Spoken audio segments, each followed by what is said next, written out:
नमस्कार, सुबह के 9 बजने वाले हैं। आप देख रहे हैं न्यूज 18 बिहार झारखंड पर 9 की 9 खबर। मैं हूं आपके साथ लक्ष्मी। श्रीनगर में देखिए, हजरत बल दरगाह में शुक्रवार को ईद मिलाद के दिन अशोक स्तंभ वाली एक शिलापट को कुछ असामाजिक तत्वों ने तोड़ दिया, जिसके बाद बवाल मचा हुआ है। इसको तोड़ने के पीछे की वजह शिलापट पर बना अशोक स्तंभ का निशान बताया जा रहा है। कहा जा रहा है कि वहां पर मौजूद लोगों को दरगाह के शिलापट पर यह निशान अच्छा नहीं लगा और उसे तोड़ दिया गया। इस दौरान वहां पर मौजूद लोगों ने जमकर नारेबाजी भी की। बवाल बढ़ने के बाद पुलिस एक्शन में आई और अशोक स्तंभ के निशान को तोड़ने के मामले में 26 लोगों को हिरासत में लिया गया है। तस्वीरें आप ये देख सकते हैं। ये जो वीडियो है वो काफी ज्यादा वायरल भी हो रहा है सोशल मीडिया पर। राष्ट्रीय प्रतीक को तोड़े जाने के मामले को लेकर अब पूरे देश भर में बवाल मचा हुआ है। अशोक स्तंभ शिलापट को तोड़ने पर यहाँ पर बवाल मचा हुआ है। कुछ लोग हैं असामाजिक तत्व जो कि बड़े ही आराम से और अपने मन की जो भड़ास है वो निकाल पा रहे हैं। यहाँ पर अशोक स्तंभ को, शिलापट पर लगा हुआ अशोक स्तंभ, उसको पत्थरों से तोड़ा जा रहा है। वहां पर मौजूद कुछ लोगों ने इसका वीडियो बनाया है। सोशल मीडिया पर अब ये वीडियो वायरल हो रहा है। अशोक स्तंभ जो कि हमारा प्रतीक माना जाता है भारत का, और ऐसे में उस प्रतीक पर यह हमला, पूरे देश में इसको लेकर अब सियासत भी गरमाई हुई है। पूरा बवाल मचा हुआ है। श्रीनगर में हजरत बल दरगाह में शुक्रवार को ईद मिलाद के दिन अशोक स्तंभ वाली एक शिलापट को कुछ असामाजिक तत्वों ने तोड़ दिया है। पत्थर यहां पर मारते हुए लोग दिख रहे होंगे आपको। इसके मन में, इन लोगों के मन में कितना आक्रोश है, कितना जहर भरा हुआ है, आप उनके एक्सप्रेशन से ही समझ सकते हैं। जिस तरीके से वो पत्थर मार रहे हैं, उनका गुस्सा उसमें दिख रहा है। शिलापट पर बना अशोक स्तंभ का निशान बताया जा रहा है और इसके पीछे कहा यह जा रहा है, वहां पर जो मौजूद लोग हैं, मौजूद लोगों को दरगाह के शिलापट पर यह निशान अच्छा नहीं लगा। वहीं के लोग ऐसा बता रहे हैं और उसे तोड़कर उसे वहां पर तोड़ दिया गया पत्थरों से। और आपको बता दें कि जमकर नारेबाजी की गई है। बवाल बढ़ने के बाद पुलिस अब एक्शन में दिख रही है इस मामले को लेकर। अशोक स्तंभ के निशान को तोड़ने के मामले में कुछ लोगों को हिरासत में लिया गया है। बताया जा रहा है 26 लोग ऐसे हैं जो कि हिरासत में हैं। ज्यादा जानकारी देने के लिए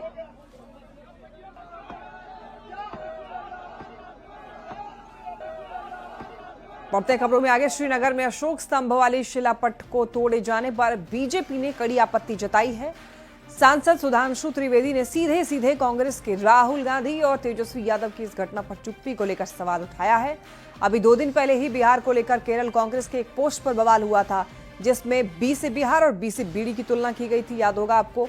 ऐसे में सुधांशु त्रिवेदी ने कहा कि सम्राट अशोक बिहार की धरती के पुत्र थे और केरल से कश्मीर तक कांग्रेस ने बिहार से जुड़े प्रतीक के साथ ऐसे व्यवहार करने का जैसे ठेका ले रखा है। अशोक स्तंभ जो राष्ट्रीय प्रतीक है, उसके अपमान पर आखिर राहुल गांधी, तेजस्वी यादव चुप क्यों हैं? और महत्वपूर्ण बात यह है कि सम्राट अशोक बिहार की धरती के पुत्र थे। मुझे समझ में नहीं आ रहा है कि केरल से लेके कश्मीर तक बिहार से जुड़े हुए प्रतीकों के प्रति ऐसा लगता है कि कांग्रेस और उसके सहयोगी दलों ने कोई ठेका ऐसा ले रखा है उन्हें अपमानित करने का। मैं तेजस्वी यादव जी और राहुल गांधी जी से, इन दोनों से साफ पूछना चाहता हूं कि देश की पहचान के प्रतीक के ऊपर यह हमला, उस पर आपकी चुप्पी, और फिर आपके नेता का उसके प्रति यह बयान, उस पर आपकी चुप्पी बहुत गहरे और गंभीर सवाल खड़े कर रही है। इधर बीजेपी के राष्ट्रीय प्रवक्ता गुरु प्रकाश पासवान ने भी श्रीनगर की घटना पर दुख जताया है और इस पूरे मामले पर राहुल गांधी और तेजस्वी यादव की चुप्पी पर सवाल उठाए हैं। गुरु प्रकाश ने कांग्रेस आरजेडी पर तुष्टीकरण की राजनीति का आरोप लगाया है। उन्होंने पूछा है कि राहुल, तेजस्वी ये बताएं कि वो राष्ट्रीय प्रतीक के साथ हैं या धर्म की राजनीति के साथ हैं। लोगों की चुप्पी है जो तथाकथित तुष्टीकरण करने वाले सूडो सेकुलर्स, उनका यहां पे मुंह बंद हो जाता है। आपको चुनना पड़ेगा, आपको राष्ट्रीय प्रतीक, आप उसके साथ में हैं या आप धर्म के साथ में हैं या आप तुष्टीकरण के साथ में हैं। सबकी शांति है। राहुल जी चुप क्यों हैं? तेजस्वी यादव जी चुप क्यों हैं? ये संपूर्ण इंडिया अलायंस के लोग लगातार इस देश में तुष्टीकरण की राजनीति को संस्थागत करने का काम किया है। श्रीनगर में अशोक स्तंभ वाली शिलापट को तोड़े जाने पर इंडी गठबंधन पर एक्स पर निशाना साधा। उन्होंने लिखा कि बिहार में आदरणीय प्रधानमंत्री नरेंद्र मोदी जी की मां का अपमान, केरल में बिहार का अपमान और अब कश्मीर में अशोक चक्र का अपमान। केरल से कश्मीर तक इंडी गठबंधन सिर्फ भारत की आत्मा पर वार कर रहा है। अशोक चक्र सम्राट अशोक और बिहार की गौरवशाली विरासत है। बिहार और भारत कभी इस अपमान को बर्दाश्त नहीं करेगा।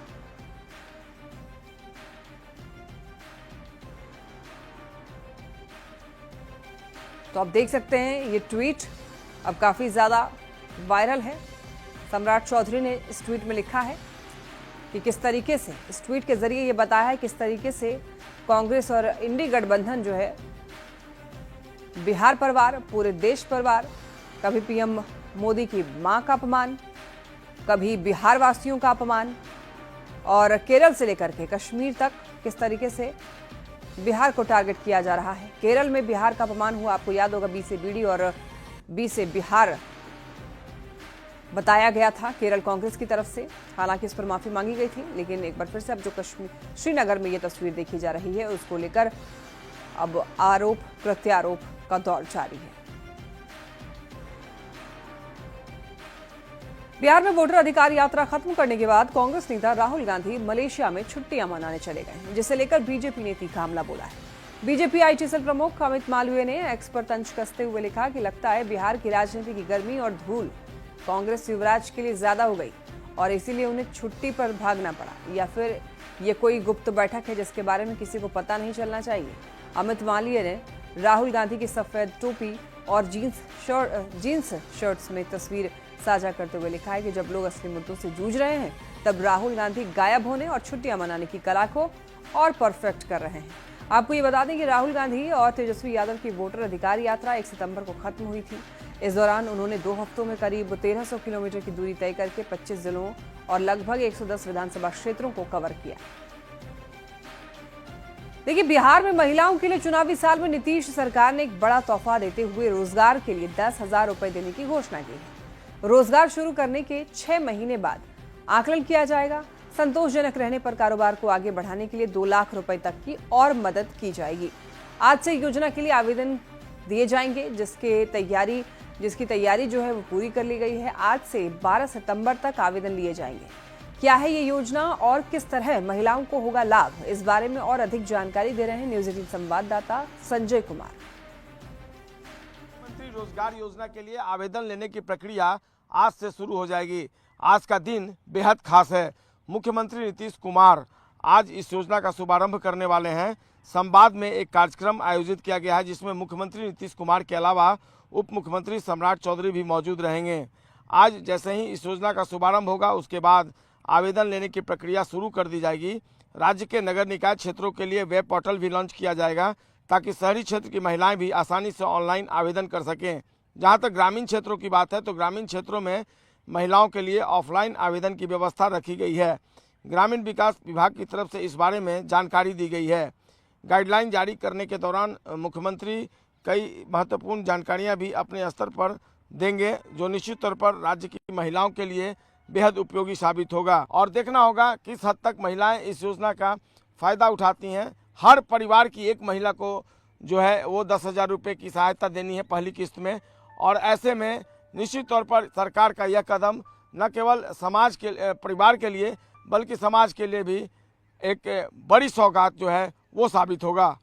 कैमरा पर्सन मनीष जुनेजा के साथ संजय कुमार, न्यूज 18 पटना। तो बिहार में महिलाओं के लिए चुनावी साल में नीतीश सरकार ने बड़ा तोहफा देते हुए रोजगार के लिए 10,000 रुपए देने की घोषणा की। इस पर राजनीतिक बयानबाजी भी तेज है।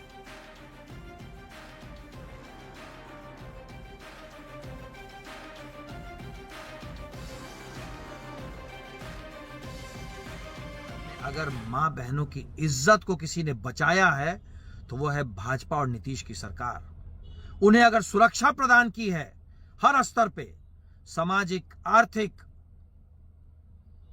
व्यक्तिगत हर स्तर की सुरक्षा दी है तो वो दी है भाजपा और नीतीश की सरकार ने। ये बिहार पहला प्रदेश है जिसने जीविका को एक संगठित किया और आज के दिन पूरे हिंदुस्तान में सबसे ज़्यादा तकरीबन 1 करोड़ और 28 लाख के करीब जीविका दीदियाँ हैं बिहार में, जो डायरेक्ट नीतीश कुमार के फैसलों से जुड़ी हुई है, नीतीश कुमार से जुड़ी हुई हैं। वो महिलाएं गुमराह होने वाली नहीं है। सरकार में बैठे लोग हताश हैं, निराश हैं, हार निश्चित दिख रही है, तो ये सब अनर्गल आरोप लगा रहे हैं। अरे माई बहन मान योजना की घोषणा सबसे पहले श्री तेजस्वी यादव जी ने किया। अब ये कह रहे हैं कि फॉर्म भरवा रहे हैं, तो फॉर्म भरवा रहे हैं तो ये इनके शासन प्रशासन के बैठे लोग क्या कर रहे हैं? तो सरकार अपनी नाकामी को छुपाने के लिए, अपने करतूतों को छुपाने के लिए विपक्ष पर सारा दोष मढ़ना चाहती है, जनता नहीं समझती है। बिहार विधानसभा चुनाव को लेकर शनिवार को महागठबंधन की बड़ी बैठक तेजस्वी यादव के आवास पर हुई। वोटर अधिकार यात्रा के बाद महागठबंधन की पहली बड़ी बैठक सीट शेयरिंग को लेकर हुई।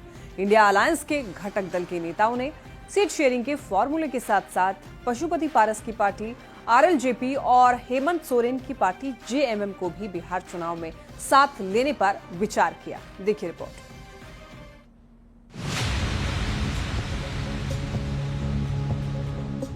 बिहार में चुनावी समर में सीट शेयरिंग पर सस्पेंस अभी भी बरकरार है। एनडीए और इंडिया गठबंधन में सीट बंटवारे को लेकर अब तक कोई ठोस फॉर्मूला निकलकर सामने नहीं आया है। यात्रा का दौर खत्म होने के बाद राजनीतिक दल अपनी अपनी पसंदीदा सीटों का चयन करने में लग गए हैं। वोटर अधिकार यात्रा पूरी होने के बाद शनिवार को पहली बार इंडिया गठबंधन के नेता तेजस्वी यादव के आवास पर एकजुट हुए और गठबंधन में सीट बंटवारे को लेकर महामंथन किया। बहुत ही सकारात्मक था। हमने अपने हिस्से, कांग्रेस पार्टी के हिस्से 243 सीटों पर चर्चा चली। आरजेडी भी अपने हिस्से पर चर्चा की। राजधानी पटना के एक पोलो रोड स्थित नेता प्रतिपक्ष तेजस्वी यादव के आवास के बाहर सुबह से ही हलचल बनी रही। एक एक कर राष्ट्रीय जनता दल, कांग्रेस, वाम दल और विकासशील इंसान पार्टी के नेता पहुंचते रहे। सीट शेयरिंग को लेकर हुई इस अहम बैठक में तेजस्वी यादव, बिहार कांग्रेस प्रभारी कृष्णा अल्लावरू, बिहार कांग्रेस अध्यक्ष राजेश राम, वीआईपी सुप्रीमो मुकेश सहनी और लेफ्ट पार्टियों के बड़े नेता शामिल हुए। बैठक से निकलने के बाद विपक्षी महागठबंधन के घटक दलों ने बताया कि समन्वय समिति के अध्यक्ष तेजस्वी यादव के नेतृत्व में सकारात्मक बातचीत हुई है। यात्रा के बाद गठबंधन की मीटिंग थी, इसमें अलग अलग विषयों पर चर्चा हुआ, सीट शेयरिंग पे भी बात हुई और अच्छी मीटिंग रही। 6 दलों वाले महागठबंधन में सीट बंटवारे को लेकर अंतिम रूप देने के साथ साथ कई और मुद्दों पर भी नेताओं ने काफी मंथन किया है। पूर्व केंद्रीय मंत्री पशुपति कुमार पारस की पार्टी आरएलजेपी और झारखंड के मुख्यमंत्री हेमंत सोरेन की पार्टी झारखंड मुक्ति मोर्चा को भी महागठबंधन में शामिल करने पर कोऑर्डिनेशन कमेटी ने विचार किया है। समन्वय समिति के अध्यक्ष होने के नाते तेजस्वी यादव ने अपनी बात प्रमुखता के साथ रखी। घटक दलों के शीर्ष नेताओं ने भी अपनी अपनी पार्टी का चुनावी उद्देश्य बैठक में रखा। महागठबंधन के दिग्गज नेताओं की मौजूदगी में काफी लंबी बातचीत चली। जिन जिन सीटों पर पार्टी मजबूत स्थिति में है, इस पर आरजेडी और कांग्रेस ने अपनी बात रखी है। मुकेश सहनी ने भी वीआईपी के लिए चयनित सीटों की सूची बैठक में रखी। कांग्रेस पहले से कहती आ रही है कि पार्टी ने उप समिति को भी लिस्ट सौंप दी है। ऐसे में देखना होगा कि सीट बंटवारे को अंतिम रूप देने में जुटे महागठबंधन के नेता सीट शेयरिंग का फाइनल फॉर्मूला क्या निकालते हैं। पटना संवाददाता संजय कुमार के साथ ब्यूरो रिपोर्ट, न्यूज़ 18।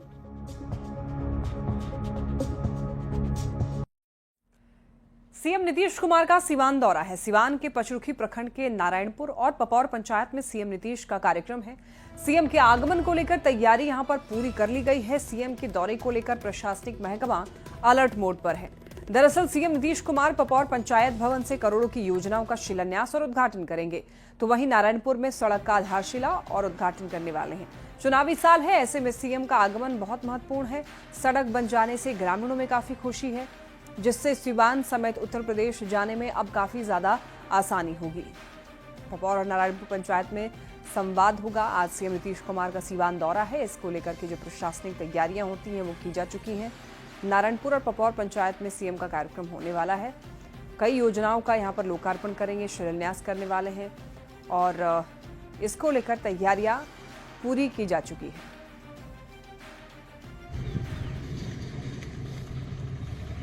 पहली बार तो आए थे तो ये महुअल से और नारायणपुर के बीच में जो रोड खराब था उसका इन्होंने शिलान्यास करके चले गए। अभी दोबारा जो है ये नारायणपुर से लेकर के और टेढ़ी घाट होते हुए जाकर के आपको मैरवा रोड गोपलापुर के पास निकल रहा है, क्योंकि ये नया रोड है और उसी रोड का इन्होंने शिलान्यास करने का यहाँ पे निश्चय किया है। तो हम लोग बहुत खुश है इस चीज से।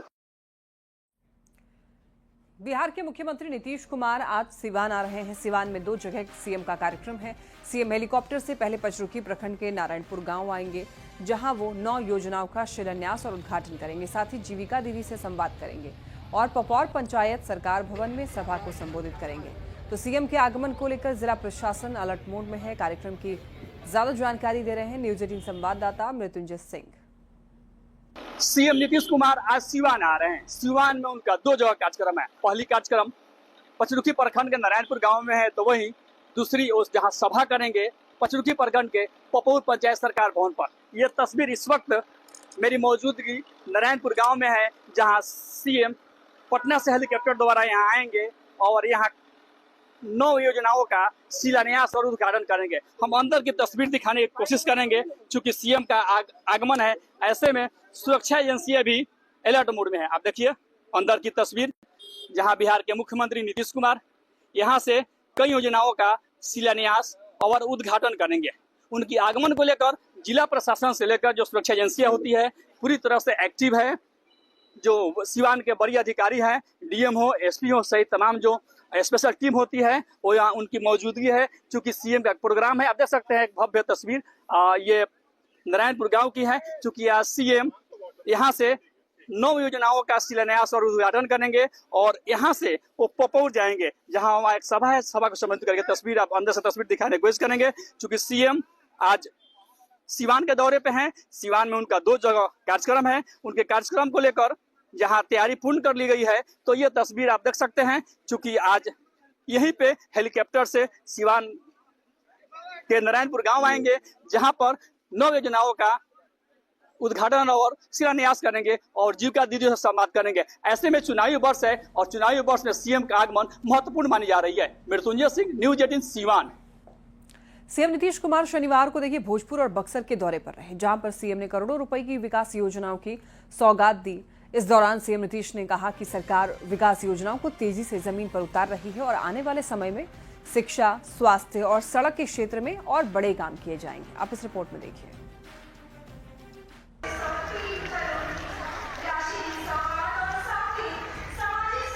चुनावी साल है और CM Nitish Kumar super action में है। एक तरफ चुनाव की बात तो दूसरी तरफ सौगात पर सौगात बांट रहे हैं। शनिवार को सीएम नीतीश बक्सर और भोजपुर के दौरे पर रहे। बक्सर के राजपुर में सीएम नीतीश की सभा थी। यहीं से उन्होंने बक्सर को 600 करोड़ की योजनाओं की सौगात दी। कई योजनाओं का शिलान्यास और उद्घाटन भी किया। समझ लीजिए पीछे नहीं रहेगा और देश में सबसे आगे वालों में से अगली बार फिर बिहार हो जाएगा। बक्सर के बाद मुख्यमंत्री भोजपुर पहुंचे। यहां उन्होंने जगदीशपुर खेल मैदान परिसर से करोड़ों की योजनाओं की सौगात दी। सीएम ने 100 से ज्यादा योजनाओं का शिलान्यास और उद्घाटन किया और कार्यकर्ताओं से संवाद भी किया। इन दोनों ही जगह पर सीएम ने पेंशन से लेकर बिजली फ्री करने और किसानों को पहुंचाए गए फायदे गिनाए और लोगों से ये भी पूछा कि काम का इनाम मिलेगा ना। हम आपसे आग्रह करेंगे कि करने वाले हम ही लोग हैं, आपस में मिल करके जो काम कर रहे हैं, तब चुनाव कुछ ही दिन में होने वाला है। इस साल सीएम नीतीश ने एक के बाद एक योजनाओं को लागू कर एक तरह से विपक्ष को मुद्दा विहीन बना दिया है। इसका फायदा चुनाव में कितना मिलता है, ये तो रिजल्ट ही बताएगा। न्यूज 18 के लिए बक्सर से पुष्पराज और आरा से चंदन के साथ ब्यूरो रिपोर्ट।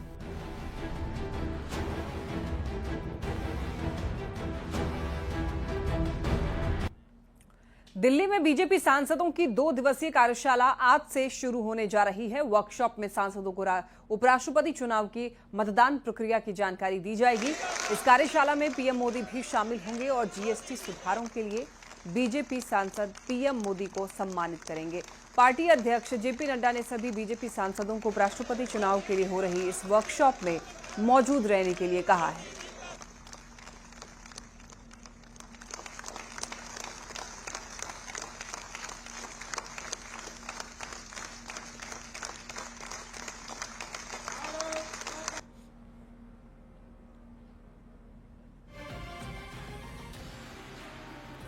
और अब खबर मिल रही है नालंदा के राजगीर खेल परिसर से। देखिए यहाँ पर चल रहे हीरो एशिया हॉकी कप का आज आखिरी दिन का फाइनल मैच है, जहां भारत और साउथ कोरिया के बीच में आज शाम 7:30 बजे फाइनल मुकाबला खेला जाना है, जिसको लेकर दोनों ही देश की टीम काफी ज्यादा उत्साहित है। आपको ये बता दें कि भारत अपना सभी मैच जीतकर फाइनल में प्रवेश किया है। मैच को लेकर दर्शकों में भी काफी उत्साह है। फाइनली होता है और मेक श्योर कि जो हमारा आज माइंडसेट था तो कल भी हम उस चीज़ को कंटिन्यू करें एंड स्टार्टिंग मिनट से ही हम अपना 100% दें। ऑडियंस जो सपोर्ट कर रही है बहुत अच्छा है, बहुत, क्योंकि ऐसा माहौल बहुत रेयर देखने को मिलता है। भाई आई गेस कि अगर हरमन के ऊपर फोकस, आई थिंक कि मीडिया पे फोकस है और जो बाहर जो एक्सपर्ट है उनका ही फोकस है, हमारा नहीं है। We play as a team और आई गेस कि अगर हरमन सिंह गोल हो रहा है तो हमारा ये बनता है कि हम गोल आ रहे हैं और we don't want to hide him, but अगर उससे गोल नहीं भी हो रहा तो इट्स फाइन, हमारे फॉरवर्ड अच्छे हैं। और इसी के साथ इस बुलेटिन में इतना ही। खबरें लगातार जारी है, आप देखते रहिए न्यूज़ 18 बिहार झारखंड।